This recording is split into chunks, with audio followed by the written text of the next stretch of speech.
আসসালামু আলাইকুম ওৰহমতুল্লাহি ওয়াবাৰাকাতুহু। আলহামদুলিল্লাহ, আসসালাতু আসসালামু আলা ৰাসূলিল্লাহ, আম্মা বাদ।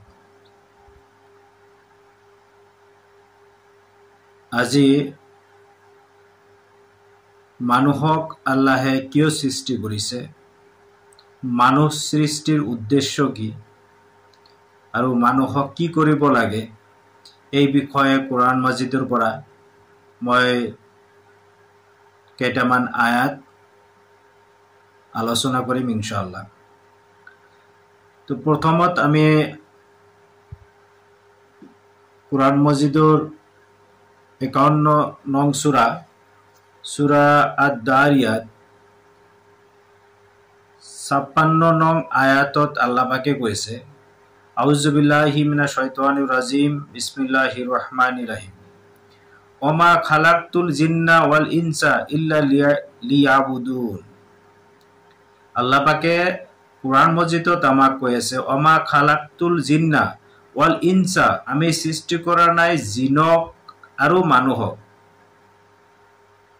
কথাটো মন কৰি আল্লাহ পাকে কৈ আছে, মই জিন আৰু মানুহক সৃষ্টি কৰা নাই ইল্লা লিয়াবুদুন, ইয়াৰ বাহিৰে যে তেওঁলোকে মোৰ ইবাদত কৰিব। অৰ্থাৎ আল্লাহ কৈ আছে যে মই মানুহ আৰু জিনক এইভাবে সৃষ্টি কৰিছো যে সিহঁতে কেৱল মোৰ ইবাদত কৰিব। এতিয়া ইবাদত কি বস্তু, এই বিষয়ে আমি জানিব লাগিব। থুলমূলকৈ যদি ক'ব বিচাৰো তেনেহলে এনেকে ক'ব লাগিব যে আল্লাহৰ যিটো হুকুম, আল্লাহৰ যিটো আদেশ, আল্লাহৰ যিটো নিষেধ, এই দুটা বস্তু আঁকোৱালি লৈ জীৱন পৰিচালনা কৰাৰ নামেই হৈছে আল্লাহৰ ইবাদত। অৰ্থাৎ আল্লাহে যিটো আদেশ কৰিছে সেইটো মানি চলা, আল্লাহে যিটো নিষেধ কৰিছে সেইটো মানি চলা, ইয়াৰ নামেই হৈছে আল্লাহৰ ইবাদত। অৰ্থাৎ আমাক সৃষ্টি কৰাৰ উদ্দেশ্য হৈছে যে আল্লাহে যি হুকুম আমাৰ ওপৰত ন্যস্ত কৰিছে, ধাৰ্য কৰিছে, সেই হুকুম হিচাপত আমি জীৱন নিৰ্বাহ কৰা আমাৰ কাৰণে বাধ্যতামূলক। সেইবাবে এই আমাক যে ইবাদত কৰিব লাগিব আল্লাহক, তাৰ বাবে আমাৰ জন্ম হৈছে, আমাক সৃষ্টি কৰিছে, আকৌ আমাক মৃত্যু হ'ব। এই বিষয়ে আল্লাহ পাকে কৈছে, যেহেতু আল্লাহ পাকে আমাক সৃষ্টি কৰিছে আৰু সৃষ্টি কৰাৰ উদ্দেশ্য আল্লাহ পাকে কৈ আছে যে কেৱল মোৰেই ইবাদত কৰিব, অৰ্থাৎ কেৱল আমি আল্লাহৰে ইবাদত কৰিব লাগিব, অৰ্থাৎ আমি আল্লাহৰ গোলামী কৰিব লাগিব। আল্লাহ যেনেকৈ আমাক হুকুম দিছে এনেকৈ মানি চলাৰ নামেই হৈছে ইবাদত। যেহেতু আমাৰ জীৱনটো আমাক সৃষ্টি কৰিছে আল্লাহৰ ইবাদত কৰাৰ বাবে, সেইকাৰণে আল্লাহে সূৰা মুলকৰ 2 নম্বৰ আয়াতত কৈছে, আল্লাজি খালাকাল মাউতা ওয়াল হায়াতা, আল্লাজি সেইজন, অৰ্থাৎ আল্লাহে খালাকাল মৌতা সৃষ্টি কৰিছে মৌত, মৃত্যু, ওয়াল হায়াতা আৰু জীৱন সৃষ্টি কৰিছে, লিয়াবলুৱাকুম, যাতে আমালোকক পৰীক্ষা কৰিব পাৰে, আইয়ুকুম আহসানু আমালা, আমাৰ মাজত সৰ্বোত্তম সৎ কাম কোনে কৰিব পাৰে, এই বিষয়ে যাতে আমাক পৰীক্ষা কৰিব পাৰে। ওহুৱাল আজিজুল গফুৰ, আৰু সেইজন, সেই সৃষ্টিকৰ্তাজনেই আজিজুল গফুৰ, তেওঁই পৰাক্ৰমশালী, ক্ষমাশীল।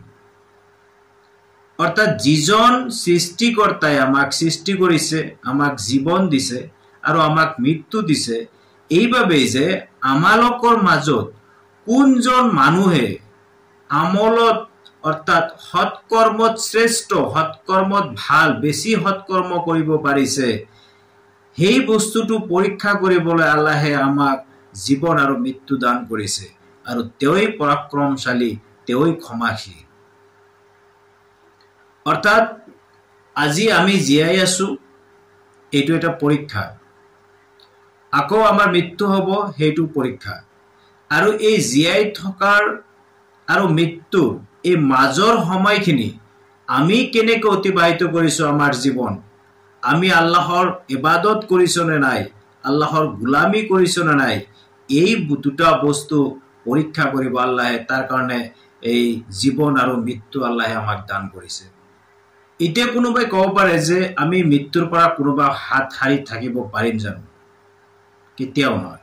কাৰণ আল্লাহ পাকে কোৰানৰ বহু আয়াতত কৈছে, তাৰে ভিতৰত আনকাবুতৰ সূৰা আনকাবুত ইয়াৰ 57 নং আয়াতত কৈছে, কুল্লু নাফসিন যায়কাতুল মউত, যে প্ৰতিটো নাফসৰ, প্ৰতিটো প্ৰাণৰ, প্ৰতিটো প্ৰাণীৰ, প্ৰতিটো জীৱৰ কি হ'ব লাগিব? সোৱাদ ল'ব লাগিব মৃত্যুৰ। অৰ্থাৎ প্ৰতিটো প্ৰাণীয়ে মৃত্যুৰ সোৱাদ ল'ব লাগিব। গতিকে আমি কোনেও মৃত্যুৰ পৰা হাত সাৰি যাব নোৱাৰিম। যেনেকৈ আমাৰ জন্ম হৈছে, একো নাছিল, তাৰ পৰা আমাৰ জন্ম হৈছে, তাৰ পিছত আমি ডাঙৰ দীঘল হৈছো, বুজা পৰা হৈছো, আকৌ বুঢ়া হৈ গৈছো, তাৰ পিছত আমাৰ এদিন মৃত্যু আহিব। কেতিয়াবা কি হ'ব? কোনোবা শিশু অৱস্থাতে মৃত্যু হয়, কোনোবা ডেকা অৱস্থাত মৃত্যু হয়, কোনোবা আদহীয়া অৱস্থাত মৃত্যু হয়। এনেকুৱা যাৰ যেতিয়া সময় আহিব তেতিয়া তেওঁৰ মৃত্যু হ'ব। এই মৃত্যু সম্পৰ্কে সূৰা নিসাৰ ৭৮ নম্বৰ আয়াতত কৈছে এনেকুৱা, যে তোমালোকে য'তেই নাথাকা কিয় মৃত্যুৱে তোমালোকক লগ পাবই। মৃত্যু তোমালোকৰ লগ পাবই, তোমালোকে য'তেই নাথাকা, যদিও তোমালোক সুউচ্চ সুদৃঢ় দুৰ্গত অৱস্থা নকৰা কিয়। অৰ্থাৎ আমি যদি আমাৰ চাৰিওফালে এটা দুৰ্গ বনাই লওঁ, চিমেণ্ট দি, ৰড দি, ডাঙৰ এটা ৱাল দি, চাৰিওফালে ৱাল দি, ওপৰত ছাদ ঢালাই কৰি দি যদি তাৰ মাজতো আমি সোমাই থাকো, তাতেও এদিন মৃত্যু আহিব। অৰ্থাৎ মৃত্যুটো সুনিশ্চিত, কিন্তু আমি নাজানো সেই সময়টো কেতিয়া। কিন্তু আহাটো খাটাং চূড়ান্ত, এইটো আল্লাহ পাকৰ কথা। আৰু আল্লাহ পাকে কৈ আছে যে মই জীৱন আৰু মৃত্যু এই দুটা বস্তু সৃষ্টি কৰিছো। কিয়? কাৰণ আমি সিহঁতক পৰীক্ষা কৰিম যে কোনে আমলৰ ফালৰ পৰা ভাল আমল কৰিছে, কোনে সৎ আমল কৰিছে, এই বস্তুটো পৰীক্ষা কৰিম।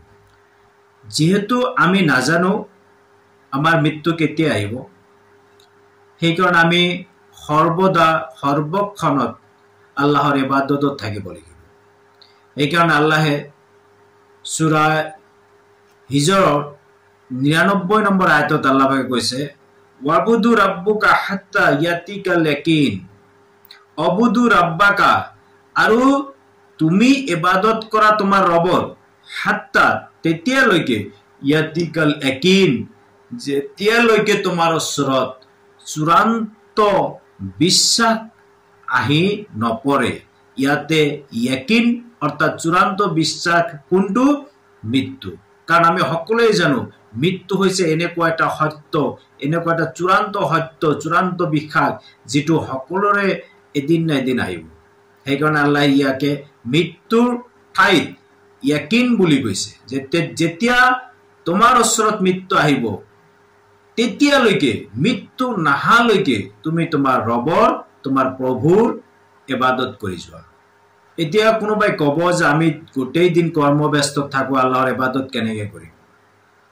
সহজভাৱে ক'বলৈ গ'লে আপোনাৰ প্ৰতিটো মুহূৰ্তত আল্লাহক স্মৰণ ৰাখিব লাগিব। যিকোনো কামত, যিকোনো সময়ত আপুনি আল্লাহক স্মৰণ ৰাখক যে মোৰ প্ৰভু এজন আছে, মোৰ সৃষ্টিকৰ্তা এজন আছে, তেওঁ মোক চাই আছে, মই কি কাম কৰি আছো, মই কি ভাল কাম কৰিছো নে বেয়া কাম কৰিছো, এইটো চাই আছে। আপুনি অফিচত কাম কৰে, আপুনি ঘুষ লৈ আছে, আল্লাহক স্মৰণ কৰক যে আল্লাহ এইটো মানা কৰিছে, গতিকে আপুনি ঘুষ লোৱা বন্ধ কৰক। আপুনি বেয়া বস্তু খাই আছে, মদ খাই আছে, ড্ৰাগছ লৈ আছে, আপুনি আল্লাহকে স্মৰণ কৰক যে আল্লাহ এইটো চাই আছে, মোক দেখি আছে, গতিকে মই এইটো কৰিব নোৱাৰো। এনেকৈ আপোনাৰ প্ৰতিটো মুহূৰ্তত আল্লাহকে স্মৰণ ৰাখিব লাগিব। আৰু যেতিয়া আপুনি নিজৰ কৰ্মব্যস্ততাৰ পৰা ওলাই আহে, তেতিয়া যেতিয়া আপুনি ফ্ৰী টাইম পায়, অফ টাইম পায়, তেতিয়া আপুনি আল্লাহৰ ইবাদতত মশগুল হওক। আৰু এই বিষয়ে আল্লাহ পাকে ৯৪ নম্বৰ সূৰাৰ ৭ নম্বৰ আয়াতত কৈছে, ফাইজা ফাৰাগতা ফানসাব, ফাইজা ফাৰাক্তা ফানসাব, আৰু যেতিয়া তুমি অৱসৰ পোৱা, যেতিয়া তুমি কৰ্মব্যস্ততাৰ পৰা ওলাই অহা, তেতিয়া তুমি আল্লাহৰ ইবাদতত লাগি যোৱা। অৰ্থাৎ আল্লাহৰ ইবাদতত ইয়াৰ অৰ্থ হৈছে যে তুমি সালাত আদায় কৰা, আল্লাহৰ জিকিৰ কৰা, তসবিহ পাঠ কৰা, কুৰাণ পঢ়া, দোৱা কৰা, এনেকুৱা যিটো আনুষ্ঠানিক যিবিলাক ইবাদত আছে, এই ইবাদত বিলাক আপোনাৰ কৰি যাব লাগিব। কিন্তু ইয়াতে কৈ থওঁ, যিটো ফৰজ সালাত আছে, এইটো আপোনাৰ সঠিক সময়ত আদায় কৰাটো অপৰিহাৰ্য। আপোনাৰ যিমানেই কৰ্মব্যস্ততা নাথাকক কিয়, আপুনি সময়মতে আপোনাৰ ফৰজ সালাতটো আদায় কৰিব লাগিব। যদি একান্ত যদি সম্ভৱ নহয় সময়মতে, তেনেহ'লে ইয়াৰ বিষয়ে আল্লাহ পাকে কৈছে, নবী সাল্লাল্লাহু আলাইহি সাল্লামে আমাক দেখুৱাই গৈছে যে তোমালোকে পিছত যেতিয়া তোমাৰ কামটো শেষ হৈ যায়, তাৰ পিছত তোমালোকে তোমাৰ সালাতটো আদায় কৰি লোৱা। কিন্তু এনেই যেতিয়া আপুনি অৱসৰ আছে, অৱসৰৰ সময়ত আপনি অনৰ্থক কাম কাজত লিপ্ত নাথাকি আল্লাহৰ ইবাদতত লিপ্ত থাকিব লাগিব।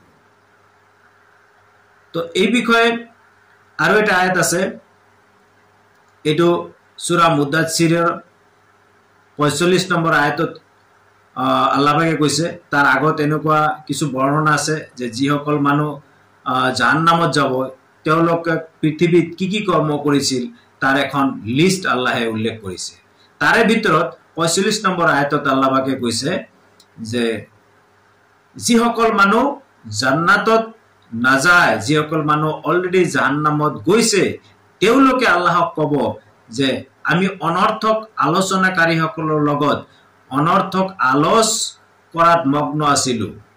অৰ্থাৎ আমি এই যিবিলাক অৱসৰ সময় নাইবা আমাৰ যিটো কৰ্মৰ সময়, কৰ্মব্যস্ততাই হওক বা অৱসৰ টাইমে হওক, আমি কি কৰিছো, অনৰ্থক আলোচনাত, অনৰ্থক কাম কাজত আমি লিপ্ত আছিলো। আমি আল্লাহৰ ইবাদত কৰিব লাগিব বুলি আমাৰ স্মৰণ নাছিল, আমি পাহৰি গৈছিলো, আমি কৰা নাই, আমি অনৰ্থক কাম কাজত আমাৰ সময়বিলাক পাৰ কৰিছিলো। চাওক, আপনি আপনার কর্মব্যস্ততার উপরিও যিখিনি অবসর সময় পায়, এই অবসর সময়খিনি আপনি আল্লাহর ইবাদতত লাগি থাকিব লাগিব। কারণ আল্লাহ কোরআনত উল্লেখ করেছে, যেতিয়াই তুমি অবসর পোৱা তেতিয়াই আল্লাহৰ ইবাদতত তুমি লাগি পড়া। শ্ৰদ্ধেয় দৰ্শক মণ্ডলী, আপোনালোকক আহ্বান জনাম যে আমি আমাৰ জীৱনটো অৰ্থাৎ জন্মৰ পৰা মৃত্যুলৈকে আমি এই সময়খিনি আল্লাহৰ ইবাদতত পাৰ কৰিব লাগিব। ইয়াতে ডেকা বুঢ়া বুলি কথা নাই, মৃত্যু যেতিয়াই তেতিয়া আহিব, আৰু জন্ম আৰু মৃত্যু যেহেতু আল্লাহৰ এটা পৰীক্ষা, গতিকে আমি মৃত্যুৰ আগলৈকে আমি আল্লাহৰ ইবাদত কৰি যাম ইনশাআল্লাহ। আৰু মৃত্যুটো আমালোকৰ কাৰণে এটা ভাল পদক্ষেপ। এই কাৰণে ভাল পদক্ষেপ কাৰণ আমি যদি সৎ কাম কৰি যাব পাৰো, তেনেহলে মৃত্যুৰ পিছত ইনশাআল্লাহ আমি অনন্ত কাললৈ আমি জান্নাতত থাকিব পাৰিম। আৰু যদি আমি বেয়া কাম কৰি যাওঁ, মৃত্যুৰ আগলৈকে আমি বেয়া কাম কৰি যাওঁ, আৰু যদি আমি তওবা কৰিব নোৱাৰো, তেনেহলে আমি অনন্ত কাললৈকে জাহান্নামত থাকিব লাগিব। গতিকে আহক আমি আল্লাহৰ ইবাদতত মগ্ন হওঁ, আল্লাহৰ স্মৰণত মগ্ন থাকো, সদায় ভাল এটা মন লৈ, পজিটিভ এটা মন লৈ আমি পৃথিৱীত বিচৰণ কৰো, আমি সমাজ পাতি থাকো, সমাজত আমি পজিটিভ এটা ভাইব দিওঁ, আমাৰ যিবিলাক পৰিয়ালবৰ্গ আছে সিহঁতৰ মাজতো আমি আল্লাহৰ চেতনা জগাই তুলিবলৈ যত্ন কৰো। আমি সকলোৱে মিলি আল্লাহৰ ইবাদত কৰো, ইনশাআল্লাহ আল্লাহে আমালোকক মৃত্যুৰ পিছত জান্নাত দান কৰিব। তো যিয়ে হওক, এই আলোচনাৰ মাধ্যমত যদি কোনো ভুল ত্ৰুটি হৈছে তেনেহ'লে আপোনালোকে মোক ক্ষমা কৰিব আৰু মোৰ বাবে দোৱা কৰিব, যাতে মই আল্লাহৰ এজন গোলাম হ'ব পাৰো, আল্লাহৰ এজন ইবাদতকাৰী হ'ব পাৰো, তাৰ বাবে আপোনালোকে দোৱা কৰিব। তো আজিলৈ ইমানে। আসসালামু আলাইকুম ওয়া ৰাহমাতুল্লাহি ওয়া বাৰাকাতুহু।